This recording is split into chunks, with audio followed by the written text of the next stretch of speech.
Investor guidelines. Okay, let's talk about that for a second.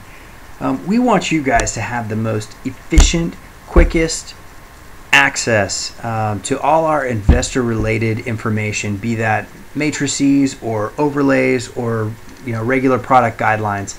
And you already have it. Some of you just don't know where it is. So that's what this video is for, just to kind of show you where it is and how to use it. And it's in a place that hopefully most of you are familiar with. So let's open that up. It's in Optimal Blue. So I'm going to go ahead and jump right in. We'll log into my account and you'll see I have a test prospect already saved.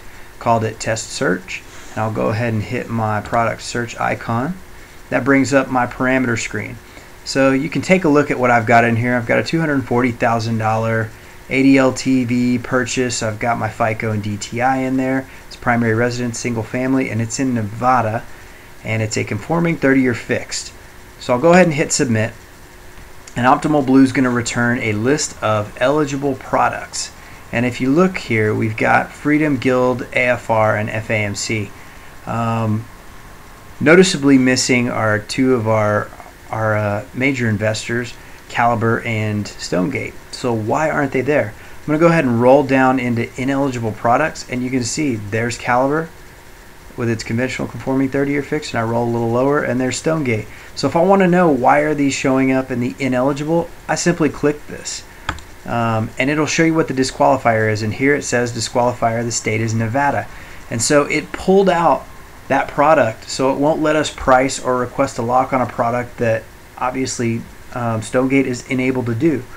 So it's useful in that respect, that it kind of pre-vets all your scenarios and makes sure, okay, does the state fit? Does the product fit? Does the LTV fit? And it's only going to give you relevant results here.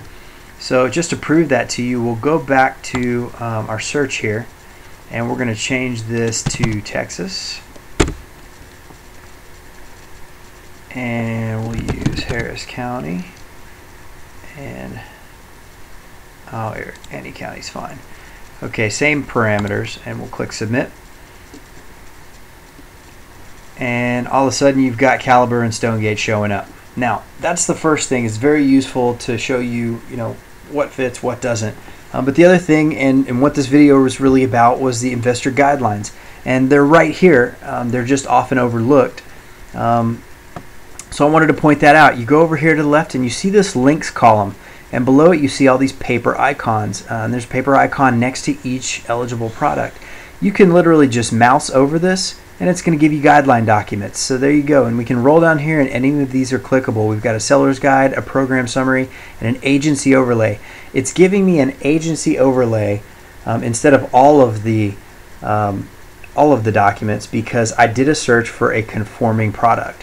Had I searched for FHA, in fact we'll do that in a second, had I searched for FHA, it would have given me a Caliber Funding FHA overlay, and possibly some different documents depending on what the investor is. If we go down to Stonegate, you'll see they've got a few more documents in their little guideline document box here. But here's Stonegate Correspondent Agency Product Guidelines. Here's another quick tip. You can switch this on the fly. You don't have to go back to your search parameters just by mousing over the orange. And I'm gonna uncheck conforming. I've got to check FHA first, and then we'll do a resubmit. And now it's going to pull up all the eligible FHA products.